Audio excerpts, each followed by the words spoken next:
A grandfather and homeless veteran likely saved his friend's life while losing his own. Right now, police say Stephen Colburn's murderer may be living right here in the valley, and they hope showing you video taken moments before his death solves the case. For the first time, RI Team's David Charnes is going back to the crime scene with the woman who survived.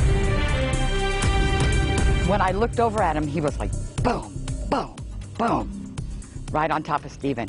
Lynn Prindle's life changed in just under a minute. I haven't been over there. I think it's time that I... This is her first time back on North Tom Boulevard, the spot where she parked her car to share a bite with her friend Stephen Colburn. Right here, this is where he used to sleep, and he was harmless. Colburn called this slab of pavement his home. Because he was just a homeless veteran, but he was my buddy. August 19th, 2019. The two are sitting in Prindle's car when a gunman walks up and demands money. We looked at each other because we basically don't really have any money, you know, most of the time. Stephen might have had $30, $40 in his top pocket, but he wasn't about to give it up. This grainy video from across the street shows what happens next. Both get out of the car, the gunman holding his weapon to Prindle's head. Stephen took off running. The guy looked, and he looked again, and he took the gun away from my head and took off running, jumped over a few of these bushes, and was shooting. Boom, boom. These photos from investigators that night show shell casings in the parking lot. Colburn likely saved his friend's life. I'm sure he did. I'm sure he did.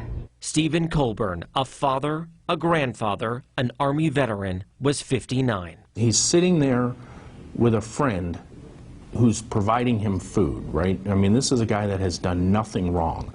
Metro Lieutenant Ray Spencer says there's no link between Colburn and the shooter, making this case more difficult to piece together, and we're looking for such a generic description. I have a black male in his late teens to early 20s. That's a hard case to solve. I miss him. I really do. Prindle says she hopes somebody remembers the story. Maybe the gunman gloated about it. And she remembers this one thing about the man who held a gun to her head and killed her friend. Very angry. Very angry. All he just wanted the money. That's it. Investigators tell the I-Team they believe the gunman lived in the area near where Colburn was murdered, just by the North Las Vegas airport. He's described as a skinny black man between 25 and 35 years old. You can help solve this case by submitting a tip anonymously with the Crime Stoppers number you see there on your screen or on their website. And they do offer a reward for information leading to a conviction. I'm David Charnes, 8 News Now. And you can find this story right over on 8newsnow.com and inside our free app. Share it to help spread the word. It is right alongside last week's I-Team Vegas Unsolved.